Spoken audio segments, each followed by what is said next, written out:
Next પાર્ટની અંદર આપણે હવે ખીચડીનું બની જવા આવી છે, તો આપણે પહેલાં જોઈ લઈએ કે ચડી છે કે નહીં.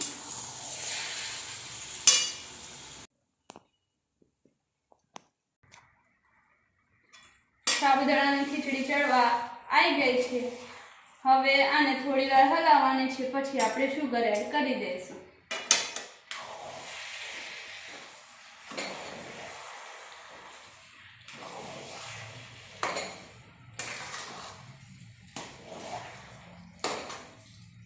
આને લગભગ સાબુદાણા 10 મિનિટ જેટલા આપણે ચડવા દેવાના છે. ઉપર એક થાળી જેવું ઢાંકી દેવાનું, જેથી સાબુદાણા છે ને એકદમ ફૂલી જાય અંદર. ધીમા ગેસે થવા દેવાનું, જેથી નીચે ચીપકે નહીં.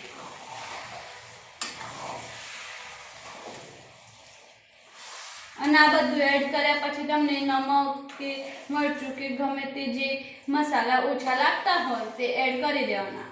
આ આપણે ફરાળ માટે બનાવીએ તો આમાં ગરમ મસાલો, હિંગ કે ધાણા જીરું આપણે એડ ના કરી શકીએ.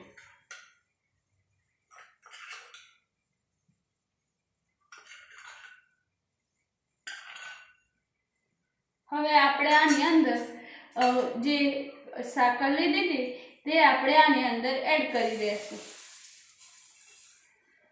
સાકર મેં 10 થી 15 ચમચી લીધી હતી, જે મેં પૂરેપૂરી અંદર એડ કરી દીધી છે. જરૂર જણાય તો તમે સાકર નાખ્યા પછી થોડું મરચું એડ કરી શકો છો. હવે આપણે આ ખીચડીને 10 મિનિટ ઢાંકી અને ચડવા દઈએ. હા તો ફ્રેન્ડ્સ, 10 મિનિટ સાબુદાણાની ખીચડી ચડી ગઈ છે. હવે આપણે એને સર્વ કરવાનો ટાઈમ આવી ગયો છે. હું તમને એ જે ચડી ગઈ છે એ એકવાર બતાવી દઉં. તો જો આ લોયાની આજુબાજુમાં એકદમ તેલ બહાર આવી ગયું છે, અને આને હલાવીએ તો સાબુદાણા એકદમ પારદર્શક દેખાય છે.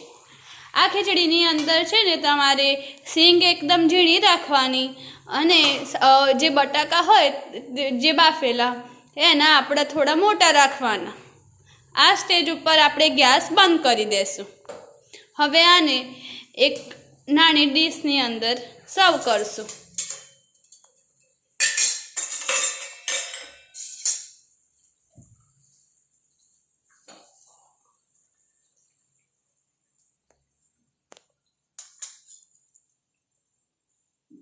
તો ફ્રેન્ડ્સ, આપણી ખીચડી ખાવા માટે તૈયાર છે. આ તમે દહીં સાથે કે પછી છાશ સાથે સર્વ કરી